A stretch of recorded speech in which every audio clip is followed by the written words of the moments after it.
Hello everyone, स्वागत है आपका आज की क्लास में और मैं हूं आपका नेट वाला भैया।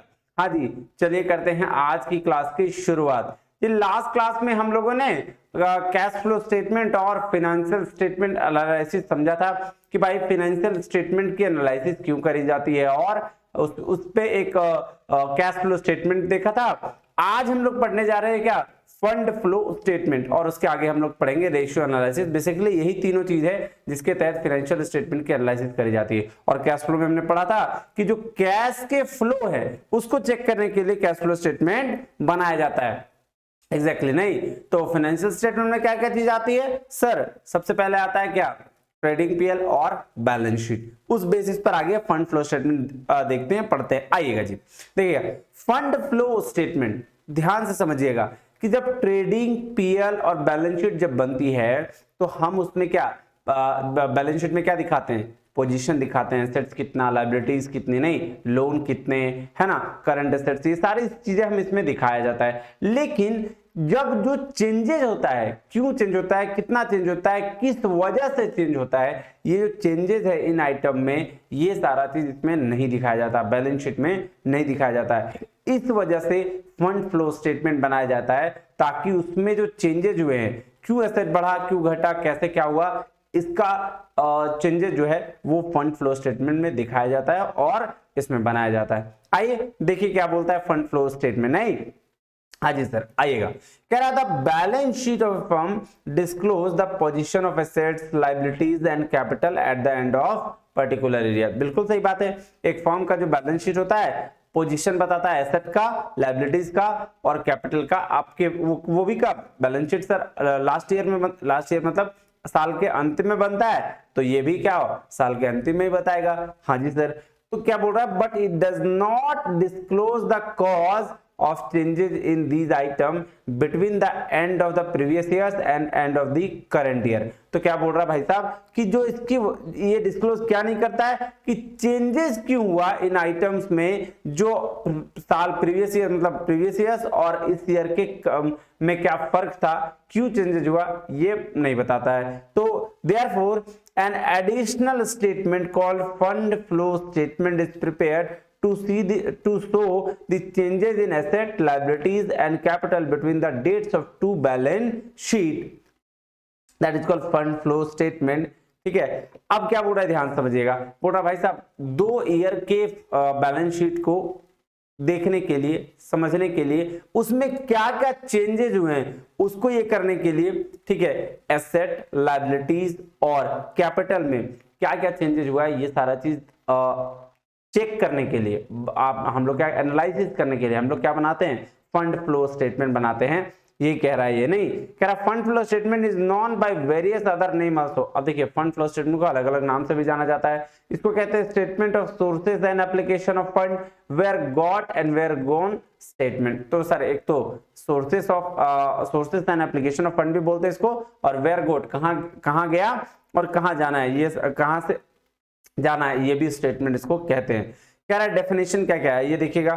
The fund flow statement describe the sources from which additional fund were derived and uses to which this fund were put. Robert N Anthony ने कहा कि फंड फ्लो स्टेटमेंट डिस्क्राइब करता है कि भाई जो सोर्सेस जो है एडिशनल फंड वो कहां से आए हैं और कहां यूज किए जाने हैं, इसकी बात ये करता है। नेक्स्ट है, फोल्के ने भी बोला है, देखिएगा क्या बोल रहा है, statement of sources and application of fund is a technical device designed to analyze the changes in the financial condition of a business enterprise between two dates। तो 2 बैलेंस शीट यानी 2 साल, पिछला साल एसेट लायबिलिटी कैपिटल क्या था, इस साल asset liability capital क्या है, इन दोनों के बीच में जो चेंजेस हुए एसेट में, लायबिलिटी में, कैपिटल में क्यों हुए, इस फाइनेंशियल कंडीशन को बताता है कौन, आपका कौन, फंड फ्लो स्टेटमेंट। क्लियर बात? हाँ जी सर, यहाँ सोर्सेस और एप्लीकेशन ऑफ फंड दिखाया जाता है। ठीक है, हाँ जी सर। अब आइएगा, कह रहा है ऑब्जेक्ट्स और यूजेस ऑफ और importance of fund flow statement. क्या है, क्या ऑब्जेक्ट्स है, क्या यूजेस है, क्या इंपॉर्टेंस है, आइए देखते हैं। कह रहा है this statement disclose what the main sources of fund were and how these fund were utilised during the year. बोला ये स्टेटमेंट डिस्क्लोज कर देता है भाई साहब कि जो मेन सोर्सेस है ना, सोर्स ऑफ फंड कहां, पैसा कहां कहां से आया है और कैसे इस फंड को यूटिलाइज किया गया है। क्लियर है बात? हाँ जी सर। कह रहा दस बाय प्रिपेयरिंग दिस स्टेटमेंट, इस स्टेटमेंट को बनाने के बाद the management can find the basic reasons for changes in the assets. अब इस स्टेटमेंट को बनाने के बाद मैनेजमेंट के पास ये ऑप्शन होता है कि भाई वो रीजन फाइंड आउट कर पाए कि क्यों हुआ चेंजेस एसेट्स में, लायबिलिटीज में, कैपिटल में of the firm between dates of two balance sheet. देखिए dates of two balance sheet का मतलब समझिए, लास्ट ईयर बैलेंस शीट बना होगा, उसमें कैपिटल एसेट और लायबिलिटीज कुछ होंगी, हाँ। इस साल भी बनेगा, उसमें कुछ कैपिटल एसेट लायबिलिटीज होंगी, हाँ। तो उसमें और इसमें क्या दोनों डेट्स के बीच में क्या फर्क, क्या चेंजेस आए, इसीलिए बनाया जाता है क्या आपका फंड फ्लो स्टेटमेंट। कह रहा है the term fund does not mean cash, fund का मतलब कैश नहीं होता है। It is generally used to denote the difference between current assets and current liabilities। तो फंड का मतलब क्या यहाँ पे कि डिनोट किसको करना है कि current asset minus current liabilities को डिनोट करने के लिए बनाया जाता है, मतलब बताया गया है फंड को, वर्ड का यूज किया गया है। कह रहा है in other words the term fund stands net working capital. Net working capital मतलब current assets minus current liabilities. कह रहा है thus a fund flow statement indicates the cause of changes in the working capital of a company during the year। during the year क्या changes हुआ working capital में, उसके बारे में क्या फंड फ्लो स्टेटमेंट बताता है। it provides certain other information which cannot be obtained from profit and loss account and balance sheet। बोला ये और भी कोई इंफॉर्मेशन बताता है जो आपको बैलेंस शीट में और प्रॉफिट एंड लॉस अकाउंट में नहीं पता चल पाया है। क्या है आइए देखते हैं। कह रहा है following are the important objectives और users of a fund flow statement. क्या ऑब्जेक्टिव्स है? सबसे पहला कहता है helpful in finding answer to some important financial questions. अब देखिए सबसे पहला बोला कुछ फाइनेंशियल क्वेश्चंस होते हैं, उसको फाइंड आउट करने में ये हमारा हेल्प करता है। ये क्वेश्चंस क्या क्या है ये देखें, कौन कौन सा क्वेश्चंस में हेल्प करता है। सबसे पहला कह रहा sorry find out find fund, sorry ये फाइंड फ्लो नहीं होना चाहिए, फंड फ्लो होना चाहिए, सॉरी इसको फंड कर लीजिएगा। Fund flow statement is prepared to give satisfactory answer to the following questions. क्या क्या क्वेश्चन है? कह रहा what have been the main sources and application of funds during the period. अब इस पीरियड में मेन सोर्सेस, पैसा कहां से आया, सोर्स क्या रहा और अप्लाई कहां किए हम उस फंड को। क्लियर है? हाँ जी सर। एक पीरियड में कह रहा how much fund have been generated from the business operation, और बिजनेस ऑपरेशन से कितना फंड जनरेट किया गया। What did the profits, where did the profits go, profit कहां गया। Why were dividend not larger, dividend ज्यादा क्यों नहीं था। How was it possible to distribute dividend in excess of current earnings। बोल रहा है ऐसा पॉसिबल कैसे हो गया कि हम करंट अर्निंग से ज्यादा डिविडेंड को डिस्ट्रीब्यूट कर दें और in the presence of net loss for the period, और नेट लॉस के जगह पर हम डिविडेंड कैसे डिस्ट्रीब्यूट करते हैं क्योंकि dividend is a part of profit. तो जब लॉस होगा तो हम डिस्ट्रीब्यूट तो नहीं कर सकते हैं। हाँ जी सर नहीं कर सकते हैं। नेक्स्ट चलिए कह रहा why are the net current assets down through the net income is up. बोला नेट करंट एसेट्स डाउन क्यों और नेट इनकम अप क्यों। तो ये सब हेल्प करता है क्या फाइनेंशियल क्वेश्चंस। नेक्स्ट है कह रहा how is it that net current assets are even are up even through there is a net loss for the period. बोला भाई उस पीरियड में लॉस हो गया तो आपका नेट करंट एसेट अप क्यों है। How was the expansion in plant and equipment finance. बोल रहा है एक्सपेंशन प्लांट एंड इक्विपमेंट में जो एक्सपेंशन हुआ है उसमें फाइनेंस कौन किया, कहां से आया, कैसे आया। How was the repayment of long-term debt accomplished? Long-term debt का accomplishment कैसे हुआ? And how was the increase in working capital financed? कैसे हम increase कर सकते हैं, कैसे working capital के जो finance है उनको। क्लियर है बात? हाँ जी सर। तो ये क्या सर, ये पहला था कि आपको ये सारा क्वेश्चंस जो फाइनेंशियल क्वेश्चंस हैं ये सारे क्वेश्चंस को डिटरमाइन यानी कि हेल्प करता है कौन, फंड फ्लो स्टेटमेंट। तो पहला ये हो गया। दूसरा क्या है, हेल्पफुल इन फाइनेंशियल एनालिसिस, ये तो कर ही रहे हैं sir. It provides more reliable figures of profit and loss to the of the business. Profit and loss account से ज्यादा रिलेबल फिगर्स ये आपको कलेक्ट करके देता है। कहता है it enables to know whether the fund have been properly used. बोल रहा है इसको इनेबल इसलिए किया जाता है कि भाई फंड जो था वो प्रॉपर्ली यूज किया गया है या नहीं किया गया है, इसकी जानकारी ये देता है। कह रहा है helpful in proper management of working capital, किसमें प्रॉपर मैनेजमेंट करने में, वर्किंग कैपिटल का प्रॉपर मैनेजमेंट में ये हेल्प करता है। कह रहा है it helps in preparation of budget for the next period, अगले पीरियड के बजट के लिए क्या हेल्प करता है। It helps a firm in the borrowing operations, जो ऑपरेशंस आपने बोरो किया है उसमें भी हेल्प करता है फर्म को। हेल्प इन डिटरमाइनिंग होना चाहिए, डिटरमाइनिंग डिविडेंड पॉलिसी को डिटरमाइन करने में हेल्प करता है। क्लियर बात। तो ये 8 में आपकी मदद कौन करता है सर, फंड फ्लो स्टेटमेंट। अब आइए देखिए मीनिंग ऑफ फंड्स दिया हुआ है, क्या मतलब है मीनिंग ऑफ फंड्स का, क्लियरली समझते हैं। कह रहा है इन अ लिमिटेड सेंस में the term fund means cash. अच्छा लिमिटेड नॉर्मली कैजुअली समझ ले तो फंड का मतलब कैश हो जाता है, but this is not correct meaning of the term fund. बोल रहा है ये भाई हम लोग समझने का तो फंड का मतलब कैश समझ लेते हैं, लेकिन करेक्ट मीनिंग नहीं है ये क्या करेक्ट मीनिंग क्या है, because there are many transactions in the business which do not result in inflow or outflow of cash but certainly result in the inflow or outflow of fund। बोल रहा भाई साहब बहुत सारा ऐसा बिजनेस में ट्रांजैक्शन है जो कैश में तो नहीं होता लेकिन वो इनफ्लो और आउटफ्लो को क्या करता है, अफेक्ट करता है। एग्जांपल के तौर पर फॉर एग्जांपल कह रहा machine is purchase for 2 months credit, 2 महीने क्रेडिट पर मशीन लिया गया। Although cash is not immediately affected by this transaction, it certainly results outflow of fund as such the term fund stands for working capital। तो अब देखिए ये बोल रहा भाई साहब दो महीने के लिए उधार पे क्या ले लिया गया सर, मशीन लिया गया। अब जो 2 महीने के लिए उस उधार पे मशीन लिया गया तो यहाँ कैश तो तुरंत इफेक्ट नहीं हुआ, लेकिन आपका रिजल्ट जो है आउटफ्लो पैसा चला जाएगा बाद में, है ना।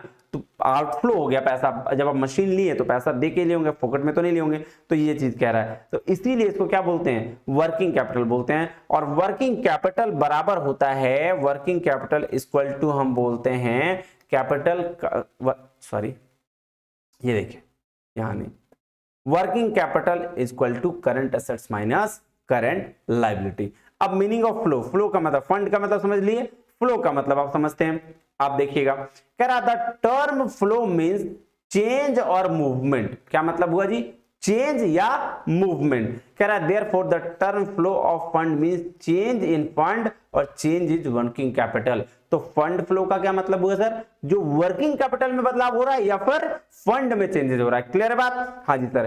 कह रहा है in other words flow fund means increase और डिक्रीज इन वर्किंग कैपिटल। जब कोई फ्लो फंड का मतलब कि भाई साहब जब वर्किंग कैपिटल इंक्रीज हो रहा हो या डिक्रीज हो रहा हो। क्लियर बात, हाँ जी सर। अभी इसका प्रैक्टिकल इंप्लीकेशंस देखेंगे। कह रहा है if a transaction results in the increase of working capital it is said to be a source of fund. तो ध्यान दीजिएगा, जब किसी ट्रांजैक्शन से वर्किंग कैपिटल बढ़ रहा हो उसको हम लोग क्या बोलते हैं, सोर्स ऑफ फंड।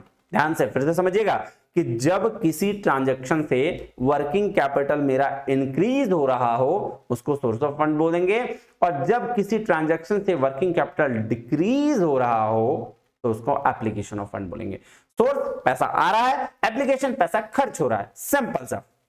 देखिए कह रहा है if the transaction results in the decrease in working capital it is said to be application of funds. Clear बात, फिर से सुन लीजिए।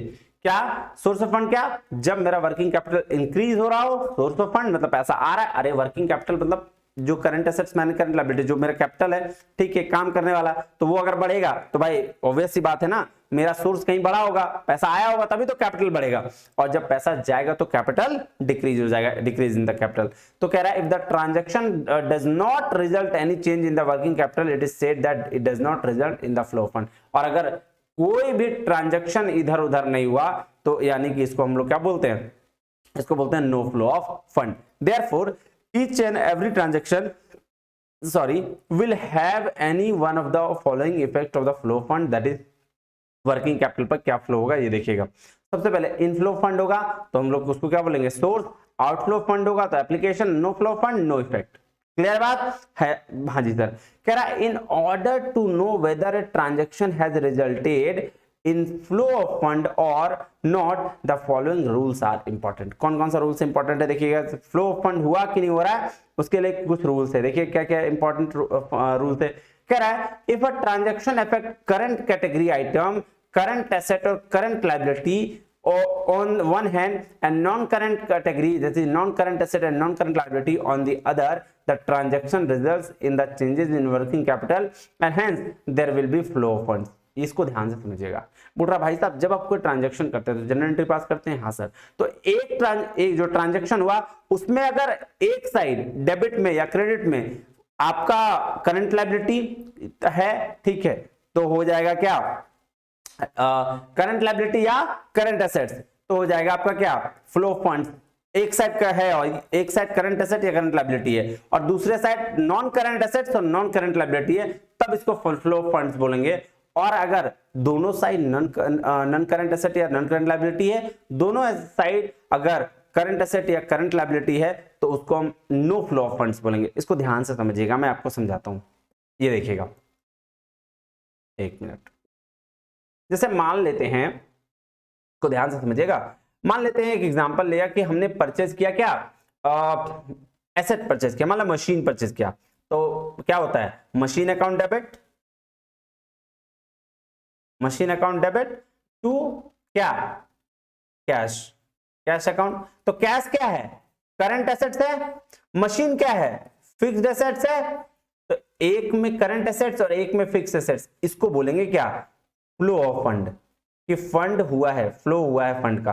क्लियर है। अब दूसरा एग्जांपल लेते हैं, आइए, जैसे मान लेते हैं मैंने बोला बैंक कैश को बैंक में जमा किए, सबमिट किए, तो bank account debit, bank receiver है, टू कैश अकाउंट। अब ये दोनों देखिए करंट एसेट्स ही है, ये इसको बोलेंगे no flow of fund, no flow of fund. एक मिनट इसको कम कर देता हूं, no flow of fund. Clear है बात। तो ये चीज और ध्यान में रखिएगा, क्या क्या ध्यान में रखना है आपको, मैं आपको फिर से लिख दे रहा हूं कि जब करंट एसेट हो और करंट लायबिलिटी हो, इसके साथ फिक्स्ड एसेट या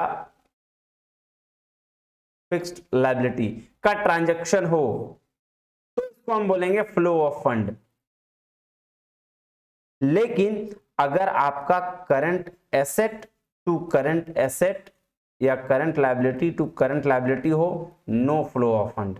उसी तरह से फिक्स्ड एसेट्स या फिक्स्ड लायबिलिटी, थोड़ा सही लिख देता हूं यार, एक मिनट रुक जाओ, फिक्स्ड एसेट्स या फिक्स्ड लायबिलिटी हो, डेबिट टू कर देना फिक्स्ड, आपका क्या, फिक्स्ड एसेट या फिक्स्ड लायबिलिटी, ये डेबिट। अगर ऐसा कुछ हो दोनों में, जनरल एंट्री तो बनाई होगी ना यार, हाँ, तो जब दोनों में डेबिट और क्रेडिट दोनों साइड में करंट एसेट्स हो, no flow of fund, fixed assets हो, no flow of fund, current liability हो, no flow fund, current assets हो, करंट एसेट्स हो, तो नो फ्लो ऑफ फंड।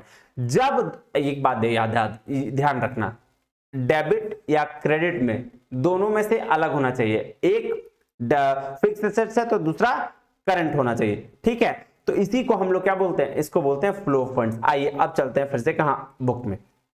तो ये देखिए बोल रहा था entire discussion above can be summarised at another. अब जो हम लोगों ने डिस्कस किया उसको यहां लिखा हुआ कह रहा है there will be flow of funds if transaction affects the current category item on the other hand, on the one hand, and non current category on the other. मतलब one current other non current is equal to flow of funds. एक होगा current, एक होगा non current यानी कि fixed, तो उसको हम लोग बोलेंगे फ्लो फंड्स।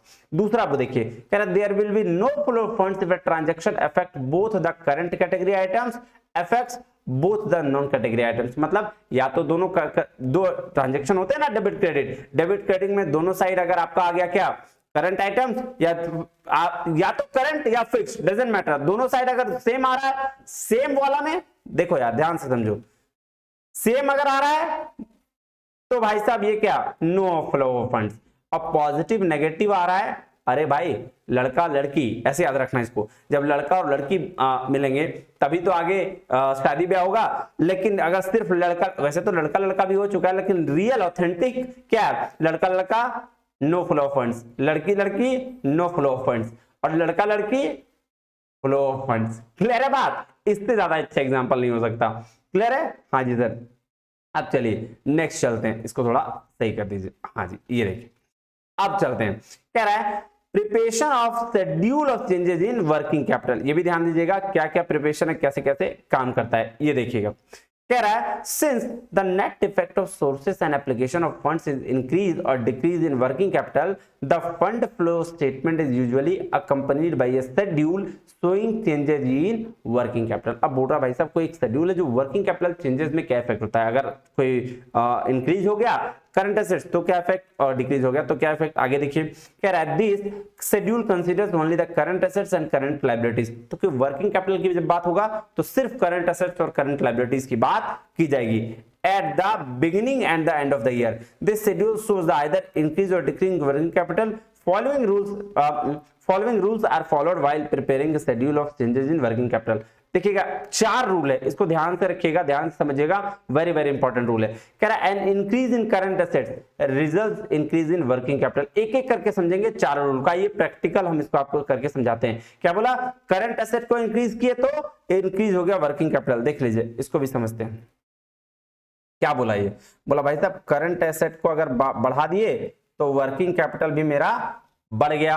आइए देखते हैं, हम मान लेते हैं पहले वर्किंग कैपिटल का फॉर्मूला क्या, current asset minus current liability. हम ये मान लेते हैं करंट एसेट इक्वल टू है 100 रुपया और करंट लायबिलिटी इक्वल टू है 50 रुपया। एकदम छोटा छोटा एग्जांपल, ठीक है। थोड़ा दिख रहा है कि नहीं दिख रहा भाई साहब, थोड़ा और छोटा कर दूं, एक मिनट, अब तो दिख रहा होगा। हाँ जी, तो मैंने क्या मान लिया, करंट एसेट्स, ये पहला रूल है, करंट एसेट्स इंक्रीज किया तो वर्किंग कैपिटल भी इंक्रीज करेगा ही करेगा। अब देखिए करंट एसेट 100 है, करंट लायबिलिटी कितना है 50 है, तो करंट एसेट कितना था 100 रुपया, करंट लायबिलिटी 50 रुपया, तो वर्किंग कैपिटल 50 रुपया। ठीक बात, कोई दिक्कत नहीं है। अब ये क्या बोला, करंट एसेट्स को बढ़ा दो, तो लीजिए करंट एसेट्स को मैंने 100 था 150 कर दिया, और करंट लायबिलिटी सेम है तो सेम रहने दिया, तो ये वर्क हो गया ना, current assets minus current liability. तो आप देखिए वर्किंग कैपिटल कितना आ गया, वर्किंग कैपिटल 100 रुपया आ गया ना। तो देखिए सिर्फ मैंने करंट एसेट को बढ़ाया, कितना से, करंट एसेट 100 रुपया था, 100 से 150 किया, कितना किया 150 किया, तो उसकी वजह से मेरा वर्किंग कैपिटल 50 रुपया था, उससे कितना बढ़ के हो गया 100 रुपया हो गया ना। तो मैंने क्या किया, ध्यान दीजिएगा कि करंट एसेट्स को बढ़ाया कितना से 100 से 150 रुपया किया, ठीक है। तो मेरा वर्किंग कैपिटल में कितना चेंजेस आ गया, वर्किंग कैपिटल कितना था, वर्किंग कैपिटल 50 से मेरा 100 रुपया हो गया, बढ़ गया ना, क्लियर है। तो ऐसे होते हैं। अब चलिए दूसरा वाला फॉर्मूला में आते हैं। दूसरा वाला फॉर्मूला क्या कहता है, इसको देखते हैं। कह रहा है decrease in current asset, current asset को डिक्रीज करो, डिक्रीज हो जाएगा वर्किंग कैपिटल। आइए चलते हैं, ये देखिएगा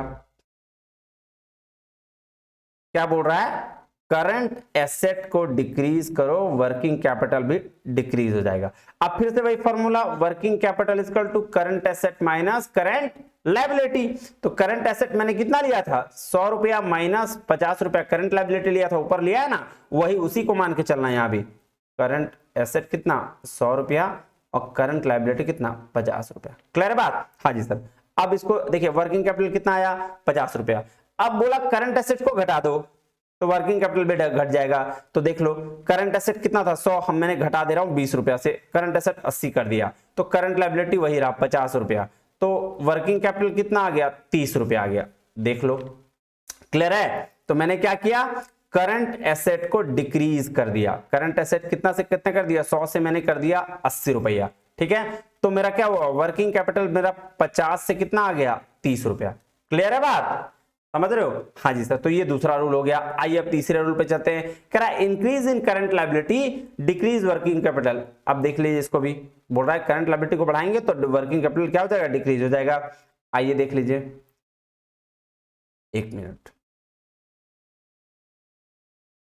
क्या बोला, इंक्रीज इन करंट लायबिलिटी तो decrease in working capital decrease हो जाएगा, अपोजिट है जस्ट। हाँ जी सर। तो आइए सेम काम करते हैं। तो working capital equal to current assets minus current liability. Current assets 100 था, करंट लायबिलिटी कितना 50 था, ठीक है। तो इंक्रीज करना है करंट लायबिलिटी को, वर्किंग कैपिटल अभी देख लीजिए 50 रुपया है अभी, ठीक है ना। अब यहां देख लीजिए करंट एसेट तो 100 ही रखिए, करंट लायबिलिटी को इंक्रीज करना है, तो चलिए 50 से मैं क्या कर देता हूं 80 कर देता हूं। तो फिर देखिए वर्किंग कैपिटल कितना आ जाएगा 20 रुपया। ध्यान दीजिए जब आपने current asset minus current liability, ठीक है, वर्किंग कैपिटल, अब ध्यान दीजिए जब करंट एसेट 100 था, करंट लायबिलिटी 50 था, तो वर्किंग कैपिटल 50 आया। अब मैंने क्या किया, करंट लायबिलिटी को बढ़ा दिया, 50 से 80 कर दिया, तो वर्किंग कैपिटल कम हो गया, देख रहे हो। हाँ जी, तो ऐसे ही बनेगा और ये क्वेश्चन पूछे जाते हैं इसलिए इसमें मैं अपना टाइम दे रहा हूं। आइए लास्ट में, डिक्रीज इन करंट एसेट्स, अगर करंट एसेट्स का डिक्रीज हो जाएगा तो वर्किंग कैपिटल क्या हो जाएगा, इंक्रीज। अब यहां देख लीजिए, आइए बोला डिक्रीज क्या करना है, करंट एसेट्स को अगर डिक्रीज करोगे तो वर्किंग कैपिटल क्या हो जाएगा, इंक्रीज कर जाएगा। ये देख लीजिए, ध्यान दीजिए, current assets minus current liability working capital. तो करंट एसेट्स कितना 100 रुपया, करंट लायबिलिटी 50 रुपया, नॉर्मल 50 रुपया, ये तो बात पता है वर्किंग कैपिटल। अब करंट एसेट्स को डिक्रीज कर देना है, करंट एसेट्स 100 से मैंने 80 कर दिया, फिर क्या, करंट लायबिलिटी 50 था, ठीक है, एक मिनट क्या बोला, decrease in current assets result increase in working capital. हाँ चलो ठीक है, देखते आइए, डिक्रीज करने से इसको वर्किंग कैपिटल बढ़ेगा।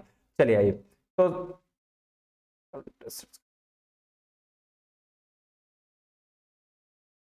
एक मिनट, मैंने क्या बोला, डिक्रीज इन करंट एसेट्स, अगर करंट एसेट्स को बढ़ा रहे हैं तो वर्किंग कैपिटल मेरा करंट एसेट्स को कम, एक मिनट, करंट एसेट नहीं, यहाँ करंट लायबिलिटी करना, तब मेरा बढ़ जाएगा। हाँ सॉरी, इसको एसेट नहीं, ये लायबिलिटी हो जाना चाहिए, वही मैं सोच रहा हूँ गलत कैसे हो रहा है। तो लायबिलिटी है ना, क्योंकि एसेट वाला काम तो हमने ऑलरेडी कर लिया, तो लायबिलिटीज, ये ध्यान रखना, ठीक है। तो डिक्रीज करेंगे करंट लायबिलिटीज को, वही चीज मैं सोचा कि गड़बड़ कैसे हो गई भैया।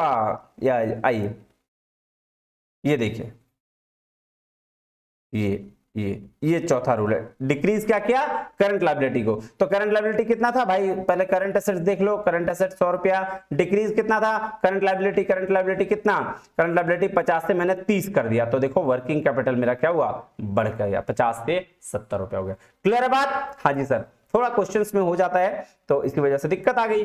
देखो एक थोड़ा सा भी क्वेश्चन में चेंजेस आया, आपका आंसर नहीं आ रहा है। क्लियर है बात, हाँ जी सर, तो ये 4 रूल आपको याद रखने हैं, वेरी वेरी वेरी इंपॉर्टेंट। अब चलिए जी चलते हैं प्रोसीजर, क्या प्रोसेस होता है, ठीक है ना, फंड फ्लो स्टेटमेंट का। क्लियर है बात, हाँ जी सर, कह रहा है in order to prepare a fund flow statement it is necessary to ascertain the sources and application of fund। कह रहा main source of fund is in a business is fund from operation, fund from operation. कह रहा क्या क्या item होने चाहिए fund from operation में, कह रहा item to be added back to net profit. Non fund items होगा डेप्रिसिएशन, अमोर्टाइजेशन ऑफ फिक्टिशियस और इंटेंजिबल एसेट्स, ठीक है, non trading losses, loss on sale on fixed appropriation of profit, payable and proposed dividend, provision for taxation, item to be deduct. देखो इसको add करना है, इसको deduct करना है।